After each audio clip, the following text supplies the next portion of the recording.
Welcome to Talking Point from the Church's Fellowship for Psychical and Spiritual Studies.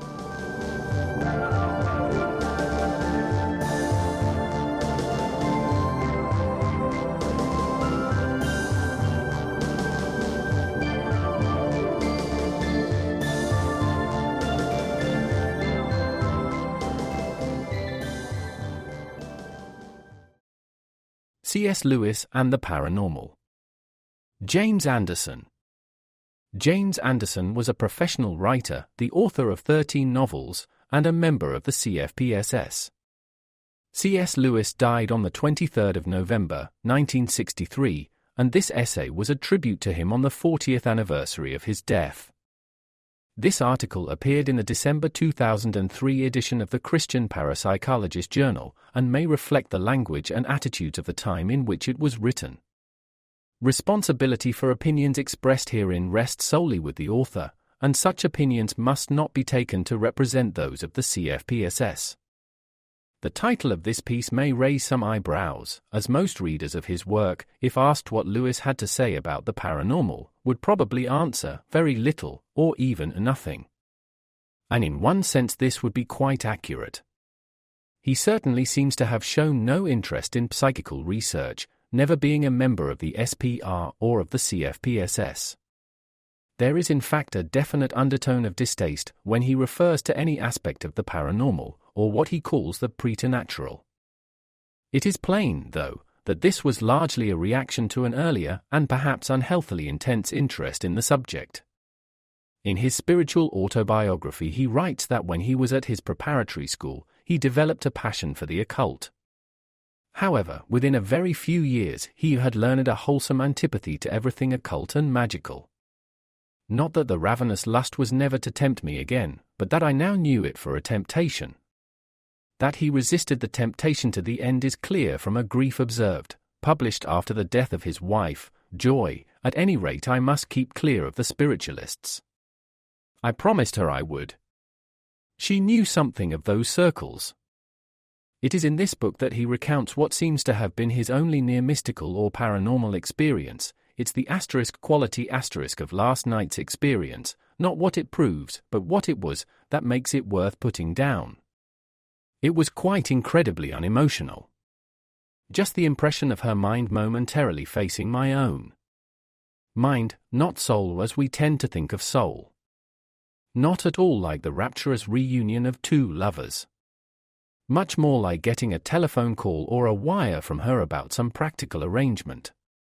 Not that there was any message, just intelligence and attention. No sense of joy or sorrow. No love even, in our ordinary sense. No UN love.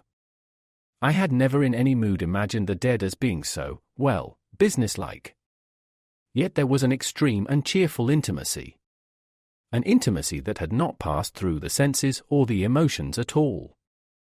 It is not, though, Lewis's views on the paranormal which I wish to address, but rather how his insight into spiritual matters, might one even call it inspiration, leads him to give unconscious support to many of the findings of psychical research.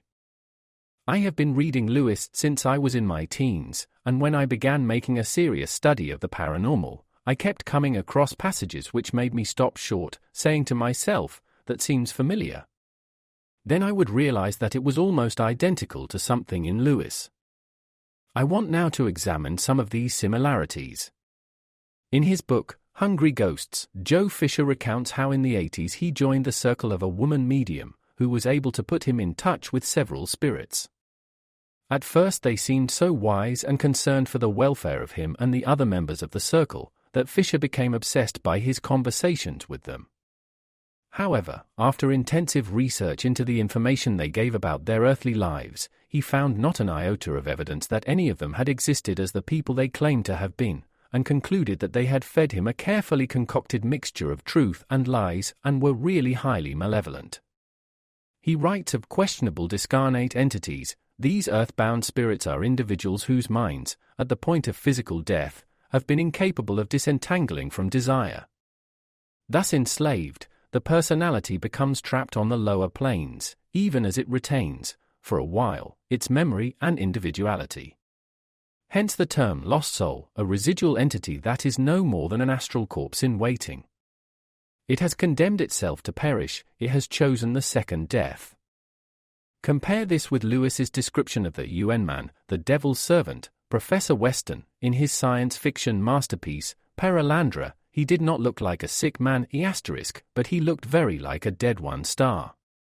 And now came the conviction that this, in fact, was not a man, that Weston's body was kept, walking and undecaying, by some wholly different kind of life, and that Weston himself was gone. Incidentally, while space will not permit a thorough examination of this, anyone who reads Hungry Ghosts will note a marked resemblance between the techniques used by the malevolent spirits and those recommended to the trainee tempter Wormwood by BIS Uncle in the Screwtape letters. Consider now what is said about animals in the next world. According to researcher Jean Rich's summary of what has been reported by various communicators, animals only have group souls and are absorbed into group spirits when they die. However, if a pet is loved as an individual, it acquires an individual soul and for at least a part of its life in the spirit world remains with those who loved it on Earth, before eventually being absorbed into the group spirit of its species. Now Lewis on the same subject, man is to be understood only in his relation to God. The beasts are to be understood only in their relation to man and, through man, to God. Now it will be seen that, in so far as the tame animal has a real self or personality, it owes this almost entirely to its master. If a good sheepdog seems almost human, that is because a good shepherd has made it so. And in this way, it seems to me possible that certain animals may have an immortality, not in themselves, but in the immortality of their masters. When we are speaking of wild beasts, we hardly know what we are talking about. It may even be that each species has a corporate self. Group spirit and a corporate self are plainly different phrases for the same idea. Some of the most remarkable similarities with the findings of psychical research appear in Lewis's marvelous book, The Great Divorce.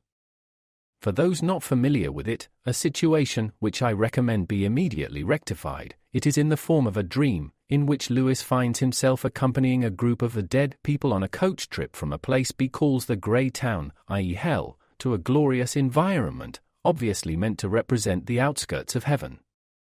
In the preface, he writes, I beg readers to remember that this is a fantasy, the transmortal conditions are solely an imaginative supposal, they are not even a guess or a speculation at what may actually await us. The last thing I wish is to arouse factual curiosity about the details of the afterworld. Yet if the reports of astral projectors, near-death experiencers and communicators are true, Lewis's imaginative supposal time and again precisely describes how things actually are. The American businessman, Robert Monroe, whose books on astral projection first brought the concept of out-of-the-body experiences to a wide audience, describes how during one of his journeys, to a place he calls La Calle 2, he ended up in a park-like surrounding, with carefully tended flowers, trees, and grass, with paths crisscrossing the area. There were benches along the paths, and there were hundreds of men and women strolling by, or sitting on the benches. Some were quite calm, others a little apprehensive. And many had a dazed or shocked look of disorientation. They appeared unknowing of what to do or what was to take place next. Somehow I knew that this was a meeting place, where newly arrived waited for friends or relatives. Compare the following, from The Great Divorce, where Lewis is recounting the arrival of the ghosts. After their journey from the Grey Town, we were flying above a level, grassy country through which there ran a wide river. Then suddenly we were at rest. I got out. My attention was caught by my fellow passengers, who were still grouped about in the neighborhood of the omnibus, though beginning, some of them, to walk forward into the landscape with hesitating steps. Long after that, I saw people coming to meet us. I did not entirely like it. Many spirit communications recount the moments immediately following death, and some have described finding themselves initially, and usually temporarily, in quite unpleasant surroundings. Robert Crookall calls these Hades conditions and cites the words of one anonymous communicator, it was neither night nor day, all about us was gloom. The pioneer aviator, Raymond Hinchcliffe, lost in 1928 when attempting the first east-to-west crossing of the Atlantic, communicating through the medium Eileen Garrett. His initial skeptical widow became totally convinced that she was in touch with her husband, said, "I found myself in a grey, damp, and most disagreeable country." Now Lewis on the grey town, it was raining. "I had been wandering for hours in similar mean streets, always in the rain and always in evening twilight. Time seemed to have paused on that dismal moment." Robert Munro, reporting on his projections to Lacul II, writes that solid matter there is brought into existence by the thoughts of its inhabitants. Ian Curry cites Frederick Myers as saying that this plane consists of a form of matter which is completely responsive to human emotion and thought. In the remarkable messages received via automatic writing by Grace Rosher from her late fiancé, Gordon Burdick, he describes the lot of those who had led very selfish lives and who awoke, usually to their great surprise, in very squalid surroundings. He adds that these people occupy inferior houses, the weather is dull and foggy, and the scenery ugly and bleak, with little plant life except stunted trees, which, note, tallies exactly with Raymond Hinchcliffe's description of where he initially found himself.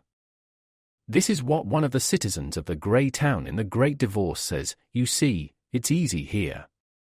You've only got to think a house and there it is.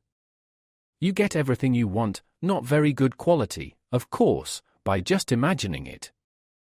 Obviously, Myers and Burdick were in much pleasanter environments than the inhabitants of the grey town, but it is reasonable to assume that all dimensions or realms of the afterlife share this characteristic.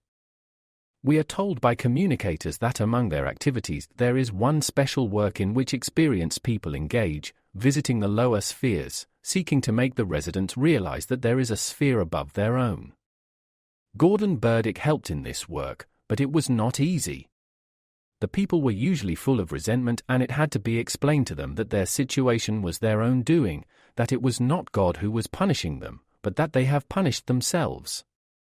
Now the words of one of the inhabitants of paradise to someone from the grey town: "I have come a long journey to meet you. You have seen hell, you are in sight of heaven. Will you, even now, repent and believe?" Another says, "I have specialized in this sort of work." And Lewis, in his fictional dream, is told, "All that are in hell, choose it." Without that self-choice there could be no hell. Many communicators have reported that death is quick and easy. For example, Raymond Hinchcliffe, through Eileen Garrett, said, "Transition from the physical body to the ethereal body occupies only a matter of moments. There is no pain in the severance, and so alike are they that it is some while, probably in some cases, days, before the transition is noticed." Others have reported that the ethereal body is like the earth body, but with no defects or infirmities. Dr. Melvin Morse recounts the case of a 7-year-old boy, Corey, who, after a near-death experience, told his mother that he had met an old friend of hers, a man she had never mentioned to her son and who, years before, had been crippled in a car accident. Corey told her the man had asked him to let her know that he could walk again now. His mother telephoned a friend and learned that the man had died on the day Corey had told her about him. The wife of the Reverend David Kennedy, a Church of Scotland minister, who communicated through several mediums after her death, sent a message that her troublesome teeth were all right now. It is also reported that those who were old when they died can return to their prime and remain at that age. One woman during an NDE saw her mother as young again. Now consider the following, from The Last Battle, the final book in the Narnia Chronicles, in which the principal characters are killed in a rail crash and find themselves in the next world. Even the eldest of the queens, Lady Polly, was not old, and there were no grey hairs on her head and no wrinkles on her cheek. Edmund said, "There was a frightful roar and something hit me with a bang, but it didn't hurt. I'd had a rather sore knee, from a hack at rugger. I noticed it had suddenly gone. And then, here we were." Lord Diggory said, "I think you and I, Polly, chiefly felt that we'd been unstiffened. We stopped feeling old." Jill said, "I don't believe you two are much older than we are here." "Well, if we aren't, we have been," said the Lady Polly. to look finally at what I consider the most amazing of all the similarities between Lewis's imaginative supposals and the findings of psychical research, here is Gordon Burdick on his efforts to control Grace Roche's hand during automatic writing. Your hand appears to me to be almost transparent and my own hand as much more real and solid. A spirit claiming to be the poet Rupert Brooke, communicating through Leslie Flint, told how it was as if suddenly his body was becoming suffused with some vitality. Everything seemed to become very much more solidified. Compare these quotations with the Great Divorce. Now that they were in the light, the people from the grey city were transparent. They were as they had always been. It was things in heaven that were different, so much solider than things in our country that men were ghosts by comparison. He refers to the inhabitants of heaven as the solid people. The Great Divorce, it should be pointed out, was published 15 years before Grace Roche's book and 11 years before the Brooke communication. Lewis was a superb writer, totally dedicated to the Christian gospel. It is his, quite unwitting, endorsement of certain aspects of the spirit communications we have looked at above which, more than anything else, causes me to take them seriously. Although Lewis had, apparently, just the one paranormal experience, we cannot end without mentioning the remarkable occasion when he was himself another person's paranormal experience. The story is recounted by the Bible translator, Canon J.B. Phillips. The late C.S. Lewis, whom I did not know very well and had only seen in the flesh once, but with whom I had corresponded a fair amount, gave me an unusual experience. A few days after his death, while I was watching television, he appeared, sitting in a chair within a few feet of me, and spoke a few words which were particularly relevant to the difficult circumstances through which I was passing. He was ruddier in complexion than ever, grinning all over his face, and glowing with health. The interesting thing to me was that I had not been thinking about him at all. A week later, this time when I was in bed, reading before going to sleep, he appeared again, even more rosily radiant than before, and repeated to me the same message, which was very important to me at the time. A most significant fact about this incident is that the only time Phillips and Lewis had met was at a formal function in Oxford, when Lewis had been wearing full academic regalia, but when he appeared to Phillips he was dressed in well-worn tweeds. Only later did Phillips learn that this was Lewis's usual wear. Phillips had the distinction of being, at least in this life, the last of millions of people to have been helped by the words of C.S. Lewis.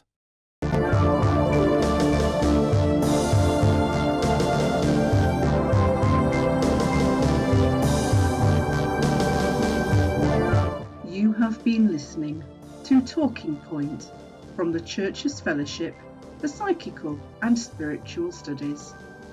To find out more, please visit www.churchesfellowship.co.uk.